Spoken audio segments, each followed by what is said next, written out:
think he will go a happy man. I'm hoping so. Horsepower premieres on the 23rd of September on Amazon Prime. It's a 4-part series, and Andrew Balding is the star of the show. I think it's fair to say. Don't look modest now. No, well, I think there's plenty of stars if and when you get to watch it. I think that's the greatest thing about it. We'd agreed, Dave James and John Maxey of Equine Productions and Nathan Horrocks had this idea a while ago, I think inspired by Drive to Survive, that they'd like to get behind the scenes in a racing yard from the time of the yearling sales leading up to Royal Ascot, with Royal Ascot being very much the focal point. And they approached us a couple of years ago, and I think, if they'd approached, a lot of trainers would have been willing to do it. We did it through a sense of duty in terms of trying to allow people access behind the scenes in a racing yard. And Dave very much became part of the family. I mean, he was there a lot, and we sort of forgot he was there even. So as a result, he got footage, I think, that really gets under the skin of what happens in a racing yard during that busy time. It interested me as well, because I always think that you're quite controlled on a race day relative to some trainers. You don't ever seem to get wildly excitable, or I'm sure inside you feel all sorts of emotions, but this shows you in a rather different light, I suppose, to what people see on a day-to-day basis.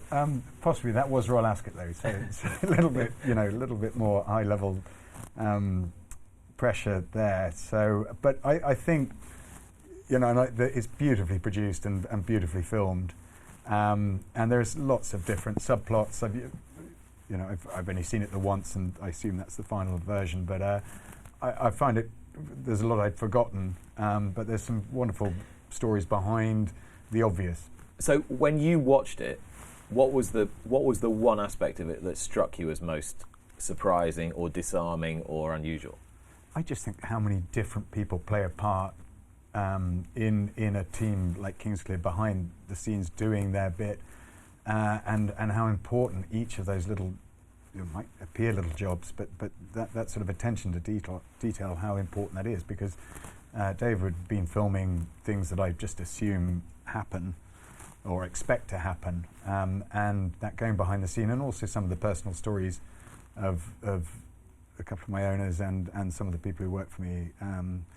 I wasn't fully aware of the detail there, so it's been interesting for me as well. So it's made you look at your own staff and team in a different way. Yeah, well, perhaps you always sort of have a sense that expecting things to be done and probably take it for granted. But yeah, no, very much so. And I think that the passion comes through of those people and the love for horses. And that's, at the end of the day, you shouldn't be working in a racing yard if you don't genuinely have a love for horses and a passion for the job. I mean, it's they're long days and often unrewarding. So there's and this will come, I hope, will come through in the 4 episodes of Horsepower. That's the reason we do it. Do you have to get to a point in your career where you feel confident enough in yourself to be able to throw the doors open and go, yeah, film what you like? Yeah, I think there was. Yes, you probably do, but there's got to be some trust between the guys making producing the program and us, and that was never in doubt from the start. And it was, as I say, from the sales right through to our international runners in the winter, that sort of cold part of February where everyone's a little bit down and the horses are fresh, and I think they capture that really well. And then the spring coming and all that hope, and looking forward to the season, and then obviously the climax at Royal Ascot. And luckily for them, and for me probably, we had a good Royal Ascot, and so it sort of made the whole programme worthwhile from their point of view, I think. Yeah, and as you say, it was a strange Royal Ascot, wasn't it? Because it was one which was not quite capacity. It wasn't completely empty, but it was 10, 15,000 people, something like that? Yeah, this is all shot through COVID, which sort of intensifies it, really, in some ways. Yeah, to an extent. But it also sort of, if for anyone who'd never seen racing, and this is the whole point that they've made this programme, is to try and attract an audience outside your Luck on Sunday viewers, to be honest, but is to try and engage some people who might not necessarily even understand, the difference between 5 furlongs and 2 miles, or thoroughbreds and quarter horses, to try and draw them in and engage them into what's happening, that they might develop an interest in the sport. So that was the whole point of it. The sadness is obviously through the COVID years, the venues seem fairly empty, and there's a lack of atmosphere there probably that isn't standard for normal years. But there's a couple of really interesting stories, as I say, and the camera work is amazing. And of course, you've managed to alight upon a very interesting Best Supporting Actor in this series, Oisin Murphy, who is going through all the drama of those BHA inquiries at the time that this is being shot. How were you feeling about that being on film at the time?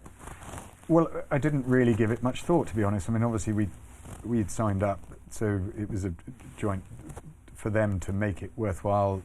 Oisin, myself, and Qatar Racing, David Revers, signed up to give them access to whatever they wanted, essentially.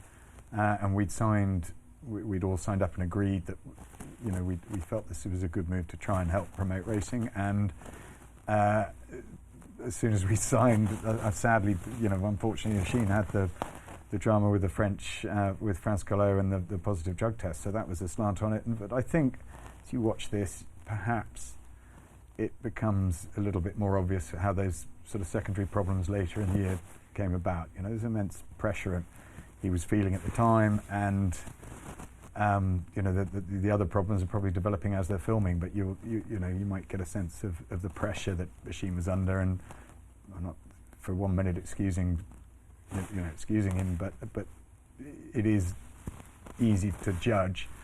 But this might give you an opportunity to be in his shoes for a little while. People talk about pastoral responsibility to young riders in the sport.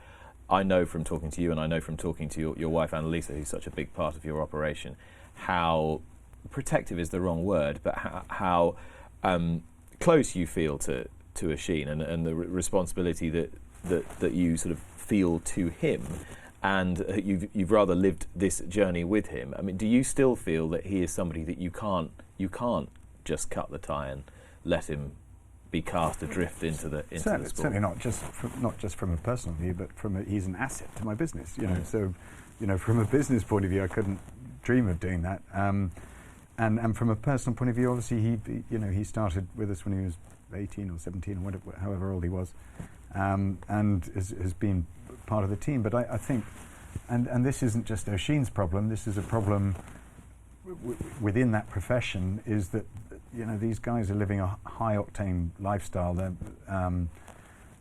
they haven't. It's not a normal job, and perhaps and they're young, and they're living on the edge the whole time. I think, and it's it shouldn't be my job, but I think collectively we've got a responsibility to try and give them as much guidance and assistance as we can. And I think with the introduction of jockeys coaches and other sort of mentor schemes are very important. But it's not just Oisin. And he's not the first and he's not the last. There's going to be this sort of pressure on jockeys just because of the lifestyle they're leaving and the age they are. And they need a bit of help and understanding, I'd say.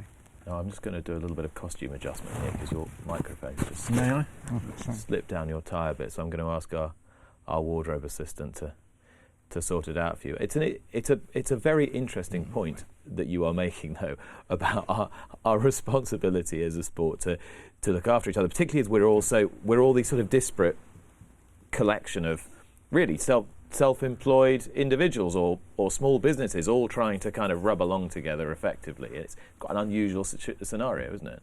Definitely. I think that's probably one of the biggest problems in the sport, is there's so many different factions trying to serve their interests, that the sort of collective goal, as it were, gets sort of slightly lost in that. But I haven't got the answer to this. You should have the PGA on or someone like that. The BHA chair is coming on very shortly, so Joe Somerose-Smith has got all the answers to all the questions. He's in the green room next door. I hope he has. Yeah, perfect. As far as this show is concerned, I know you want to enable more people to enjoy the sport, to try and broaden the sports audience. What do you hope it achieves for you and Kingsclear? Well, it certainly hasn't. I can't see watching it that it's done any damage, and that's the first thing. I've watched, and I'd be happy that anyone watches that. They would get it shows Kingsley in a positive light. So that was the first thing that I was concerned about, whether it would be. There's not going to be horse boxes arriving at the gate saying we're off. No, I'd hope not. So for that, it's up to Equine Productions and Lawton, and up to them. I hope the programme's a huge success for them. But I think we've done our bit, and I hope people can enjoy it. And if it does get a couple of people engaged in the sport who wouldn't have been otherwise, then to me it's been a success. Dave, just interested, Andrew. There have been obviously fly on the wall documentaries in other sports. I think Formula One. We've had Sunderland, Spurs, Arsenal. I think Man City as well, haven't we? How many times during the entire filming process did you say, not that can't go in? That's... I don't think once. But I mean, obviously there are scenes where, of foul language, etc., etc. But that's what happens on a daily basis. Not daily basis, but when tension's a little bit high and everyone's trying to do their job, and you're going to have, things go wrong.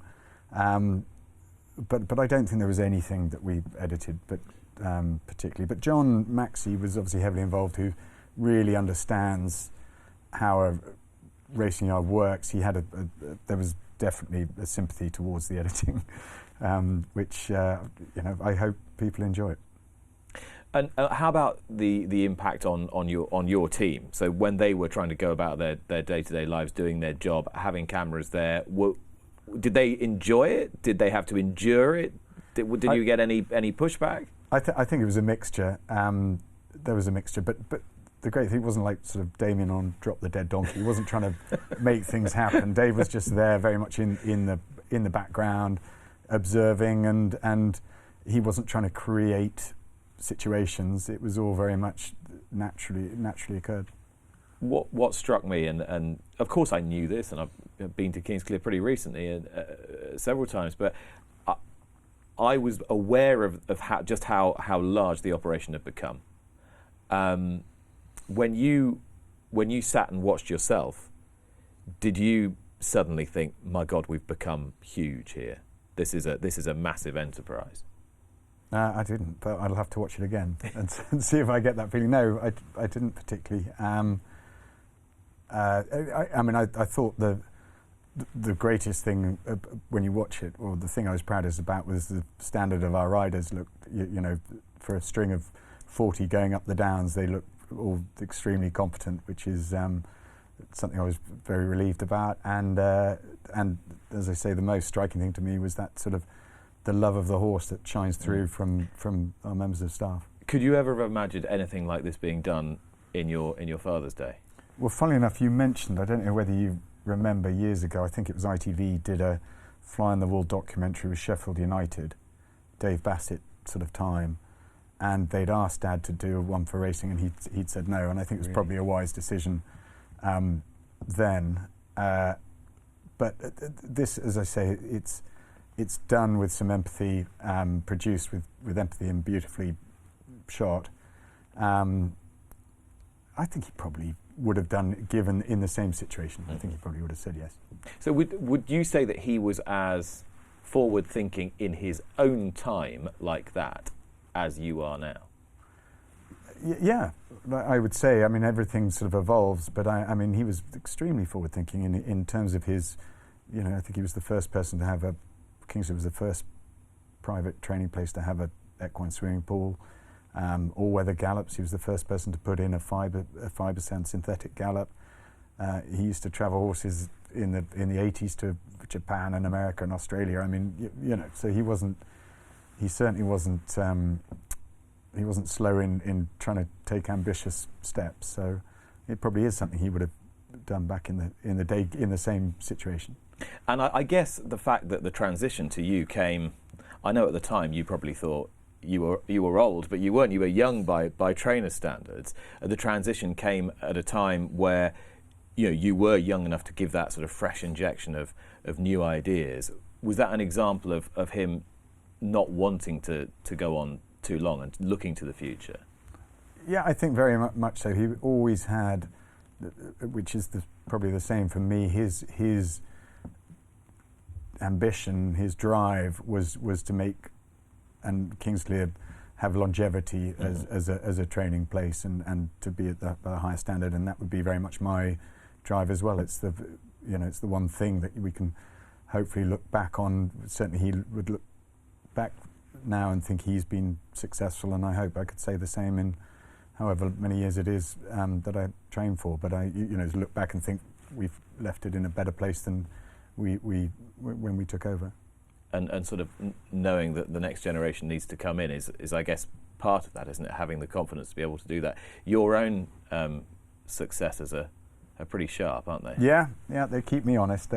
I mean, this is the amazing thing with kids, and this is another thing that racing's really got going for it. If we can develop it in the right way, is their access to knowledge and information now via their devices is extraordinary. I mean, that they, I'm getting sent X horses we trained. Oh, this is declared in the third race at Belmont tomorrow.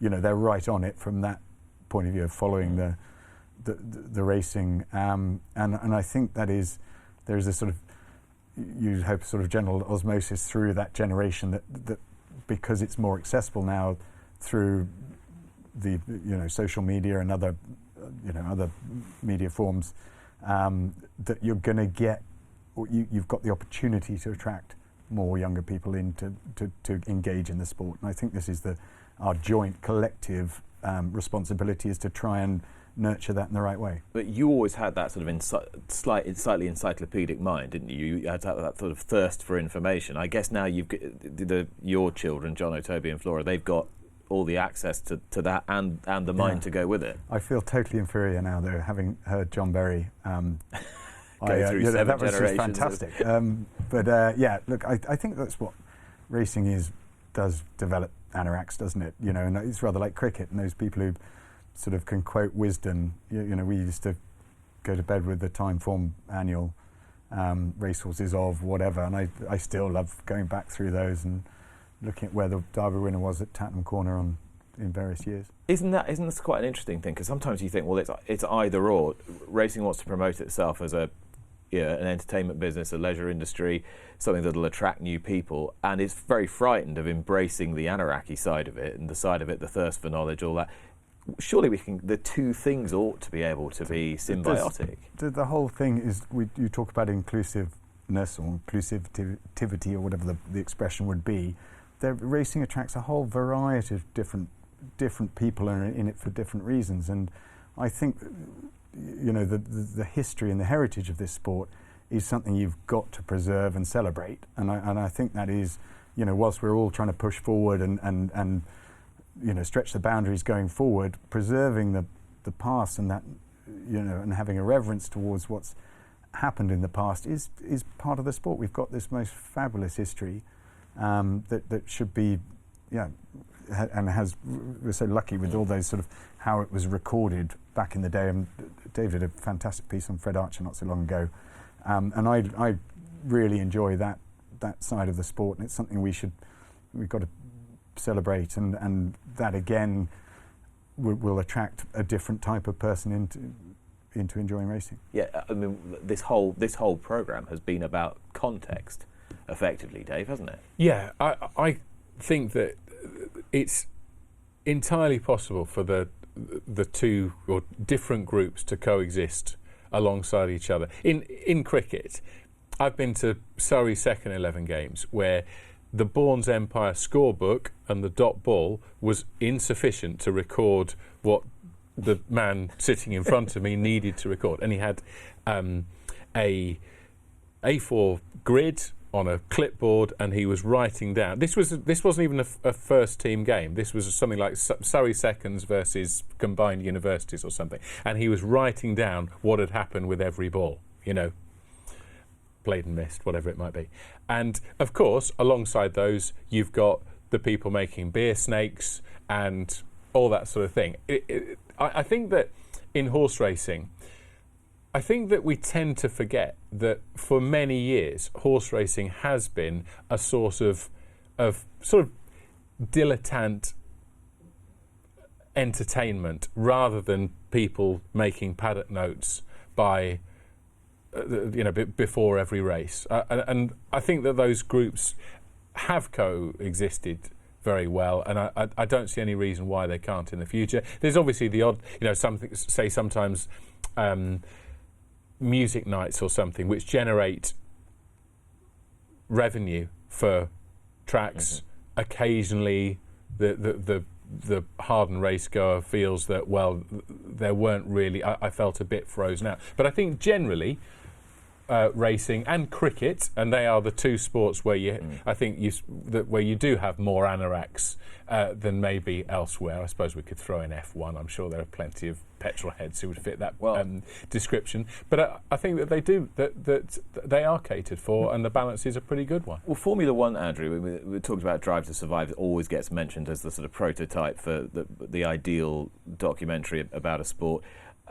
Formula One is a sport which has widened its audience, or has widened its demographic, hasn't it? There are a lot more female fans of Formula One, for example, than there were 25 years ago.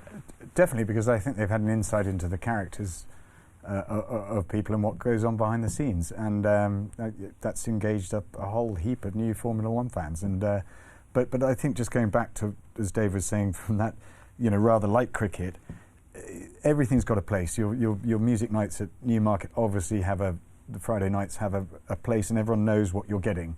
It's just getting the balance right, that we try as a sport to be as inclusive as we can, and to provide entertainment satisfaction for the diverse variety of race fans there are.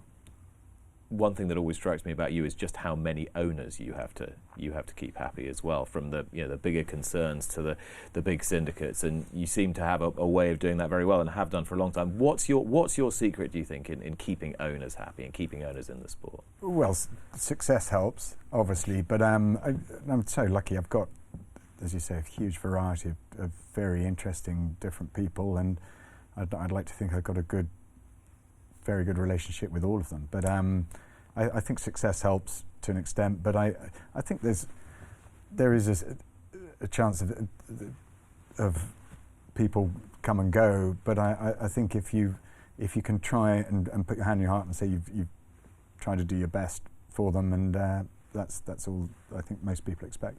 And owners love nothing more than to talk about their horses. It sounds very simple, but it's something that relatively few of them get from their very busy trainers a lot of the time. Yeah, I think we're very lucky with the people we've got, that you're sharing their hobby, which is a significant part. So you probably have a different relationship that they would have with their stockbroker or their bank manager. And yeah, as you say, racing people love to talk about racing. And when you're getting called and texted 24/7 by all those different owners in your yard, how do you manage that and make sure that they're all kept informed and satisfied and don't feel like they're being ignored? Well, we've got this is where modern technology has helped so much in terms of, we've got a team at home who would provide videos and emails help, and Lindy, my secretary, is brilliant at shorthand, so I can do a lot like that. But at the end of the day, people still want to talk on the phone, and they want to talk to you as well. Yeah, if you're spending time in the car or walking to the gallops, there's plenty of time in the day to do that. You can always find time. We try and always find time. How do you sleep? Very well, thank you. That's got to be crucial, hasn't it? Yeah, to be able to manage your job. Yeah, I don't have to get up as early as some people, so because we're lucky, we don't have to try and beat anyone else onto the gallop, so we don't start till first lot balls out at 7:15. So I've probably had an extra hour more sleep than Haggis, or 2 hours more than Haggis, which is a help, I think. There is a little rivalry between you that I always find quite entertaining. Where did it spring from? I don't know. I think he developed it a while ago and was getting very threatened that we were doing quite well.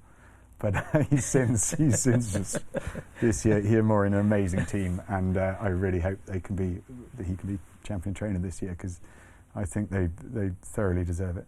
Because there was a time when the first port of call was to look at each other's numbers in the grid every day. Yeah, well, and then it became a little depressing for me, and then we've caught him up the last few years. But I think this year he's taken it to another level. And you know, as I say, if you think, it would be very fascinating for me if there was enough appetite for it, that there were other horsepower type documentaries, because I'd love to go behind the scenes in some of those operations and see what happens. It would be very interesting. Wouldn't it be great if you could have Haggis and Balding at the sort of same time? Yeah, I think there was some talk like about they were doing, and with Joseph as well, and there'll be others. I wouldn't mind having a microphone on Rafe Beckett most mornings. Would be quite entertaining, wouldn't it? I'm not sure that would even get by Amazon Prime with all the sensors, would it? X-rated, probably, yeah.